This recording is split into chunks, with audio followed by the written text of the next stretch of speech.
To start out, let's fix an issue I create for myself. I bought all these new thread and it comes in giant spool size. So what we're gonna do is, as you can see here, my sewing machine have two regular commonly sized thread holders.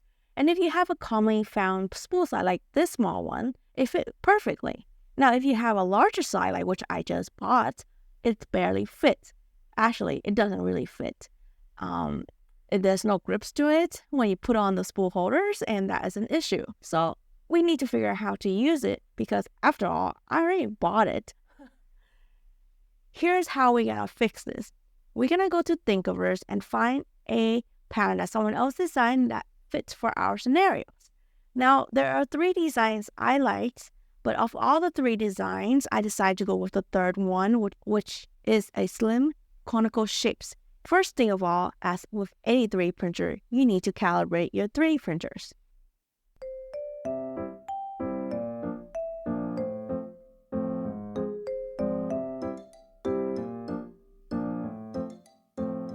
My 3D printed file finished last night, and here's what it looks like. I went with the one that looked like this guy, and then I made 2 of them.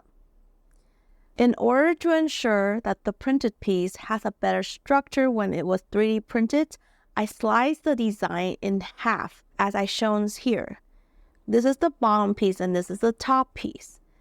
However, what I realized is that this part did not have a hole.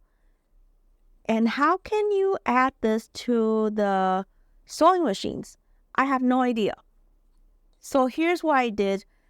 Just for my design to make it works for me, is that I take the top piece, which is this piece right here, and I super glue it to the bottom piece, which is the base. And then I drew a hole from this end to the top end so that it could slip into that spool holder very easily. The one design flaw that I can see with this, although I'm not sure what the designer of this piece intended to be, it was for a spool adapters.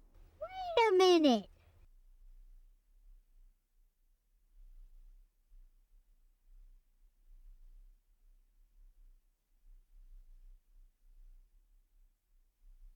Another thing I realized is that because I sliced it in half, it was very difficult to glue it in place at the right positions.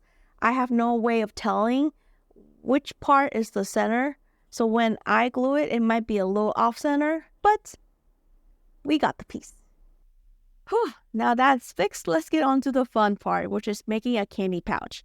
Here are the requirements. Number 1, zipper pouch / zipper closure. Number 2, it should be small enough to fit inside a bag.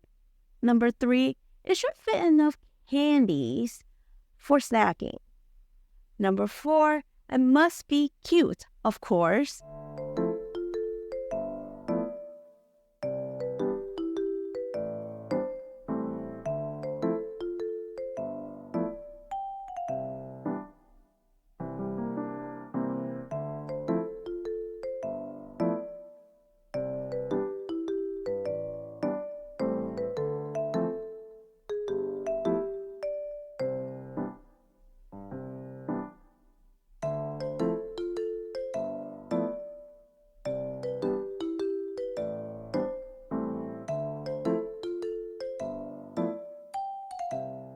Today, we're actually at the Jelly Belly factory to get candies to put in the pouch we just made.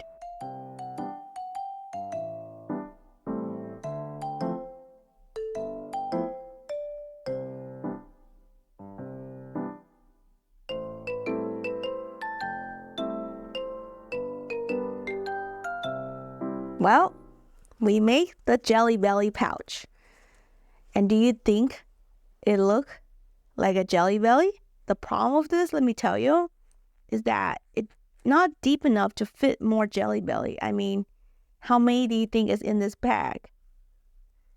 Want to take a guess? See? That's the problem. I can't fit more Jelly Belly, and every time I close, all the Jelly Bellies go everywhere. I mean, it is one of the hardest bag I have sewn because of how small it is and all the curves. If I had made it a little higher and a little bigger, maybe it would have been easier to sew. But the fact that of how tiny it is was really hard to sew, especially around these curved corners. And there's so many curved corners because I'm trying to mimic that bean shape, if you know what I'm talking about. Honestly, I don't know how I feel about it. I don't really hate it, but I don't really love it.